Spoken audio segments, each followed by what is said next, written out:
Welcome back to Eliances Heroes, where heroes in business align. To be part of our super community and find out more about Eliances, visit www.Eliances.com.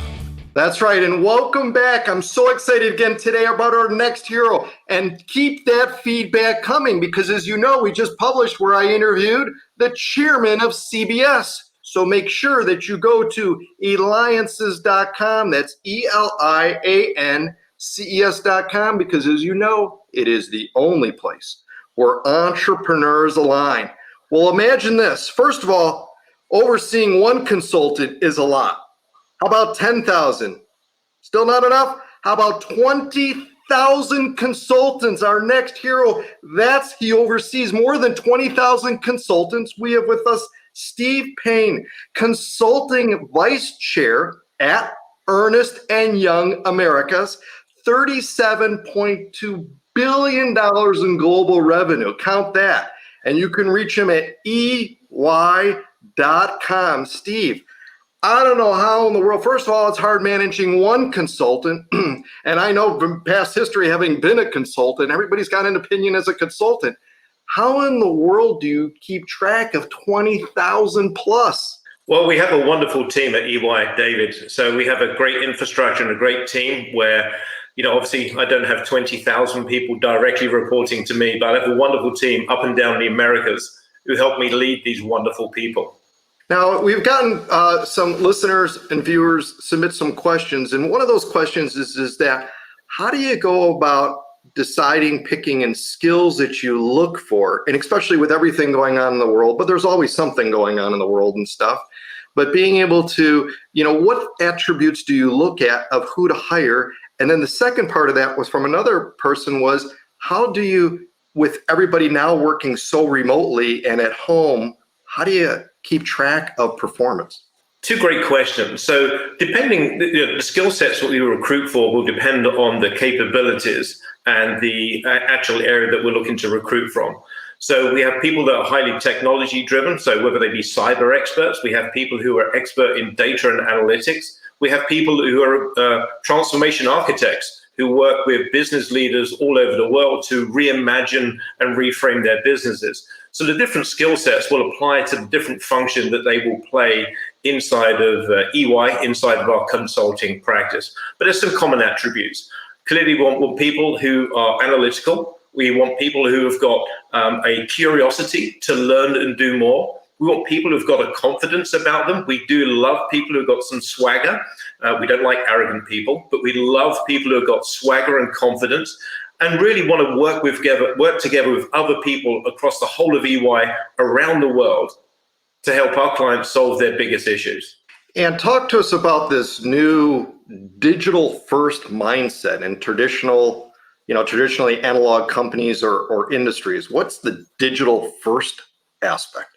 Well, I think that I think in the last few years, David, we've seen that people's minds have been opened around what does it mean to be digital first? And I think there's a couple of different things. I think most people's entree into the digital world are, through their phones. The fact that, I can leave my home here in South Carolina, get a taxi, get a flight, get a hotel, do all of those things without needing a wallet because I can do everything, making reservations, check in, call a taxi, all through digital is amazing. And of course, so that's people's, I think, early adoption to the world of digital. Then this pandemic has changed it in such a big way because, as you mentioned, EY has moved 300,000 people out of offices and out of client sites to deliver the work remotely. And the fact that we're working with our clients who most often are also remote is that connectivity has changed. But that's just one element of digital. That's really around the communication platforms. If you look at how people now connect with their clients, use technology to reimagine how they can give their customers a different experience, their employees a different experience, their suppliers, everyone in their ecosystem a different experience, that is all enabled by the digital revolution. So with that, Steve, what does your crystal ball say in regards to the future when things start opening up in that? Will workplaces have employees and consultants come back, or is it now where we're in the thing is hey, it's remote, we're making it work? I mean, that's what people want to know. That's a great question. And I don't think it's a one size fits all. So there is no doubt this industry has gone, we've swung the pendulum very far the opposite direction, from being road warriors to now working remote, not necessarily in offices, but even from home. So I hope and I expect that this will change the way we work. There are going to be new ways of working. I think several things are going to happen. One is that one of the challenges of this industry is attracting and retaining talent who want some work-life balance as opposed to traveling all the time. Now, we have people who love the idea of traveling and will do that for their whole career. So I think the opportunity here is going to be, our people are not going to want to travel as much. Everyone is absolutely craving that human interaction, whether it be with our teams or with our clients. But I think our clients are looking at the way they work. They won't have to want to find space to have us reside in their buildings full time. Perhaps they don't want the expenses of us flying and traveling to spend time with them. So again, they will want to see us and we want to see them, but finding that right balance. But then there will be other people who are desperate to get to the office. The average age of someone at EY is 26.7 years old. So you may have 2 or 3 people sitting in an apartment in New York, joining webcasts and video calls from the edge of their bed. So even though they may not want to travel, I am sure that they're looking forward to getting back into an EY office so they can actually sit in comfort and not have to listen to other conversations at the same time. And again, I'm interviewing Steve Payne, Consulting Vice Chair at Ernst & Young, $37.2 billion in global revenue. And again, you can reach him at EY.com, because you're listening, watching me, David Kogan, host of the Eliances Hero Show. So again, the only place to go, Eliances, ELIANCES.com, the only place where entrepreneurs align.